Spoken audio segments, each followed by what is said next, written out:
Mheshimiwa Rais kupitia zile 10%, ndugu mkurugenzi wetu yupo pale, alikuwa ananiambia kwamba kiongozi, kwa kweli sisi Wanailala tumekuwa tukiwasaidia wajasiriamali wengi, akina mama na vijana katika kuwawezesha kitu. Kwa kweli tunakushukuru sana ndugu mkurugenzi.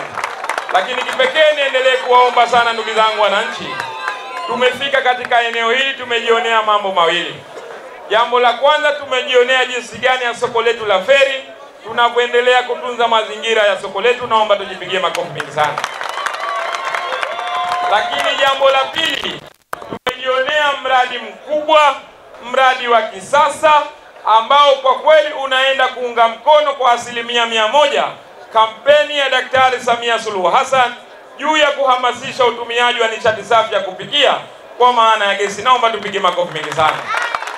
Ndugu zangu wananchi, moja kati ya mambo ambayo leo hii taifa letu tunafurahia, kampeni ya Mheshimiwa Rais ambayo alifanya utafiti kwa maana ya visibility study maeneo yote, na baada ya kuona wananchi wengi wanaathirika kwa utumiaji wa nishati ya kuni, Mheshimiwa Rais akaona hapana, akaja na kampeni ya kuhakikisha wananchi wa Kitanzania wanaenda kutumia nishati safi mbadala, kwa maana nishati safi ya kupikia ya gesi.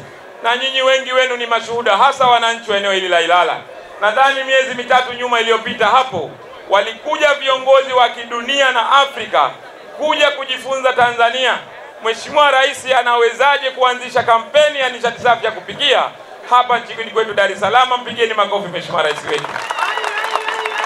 Na nataka niwaambie wana Feri na wana Ilala, tumeona jitihada ambazo mnaonesha juu ya kumuunga Mheshimiwa Rais juu ya kuhamasisha nishati safi ya kupikia. Ndio maana leo hii tumejionea, tumeanzindua kiwanda chetu cha kisasa ambacho kitawasaidia wajasiriamali waliopo katika eneo hala. Lakini Mheshimiwa mbunge ameniambia kwamba wananchi walikuwa wanapata shida juu ya utumiaji wa kuni na wanaathirika wengi kiafya. Hivyo kaja na mbinu hii. Kwa kweli tunawashukuru sana viongozi wa wilaya.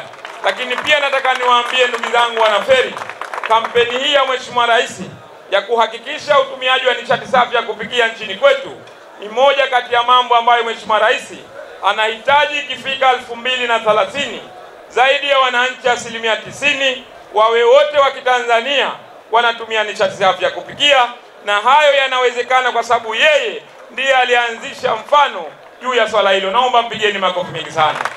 Dr. Samia oye!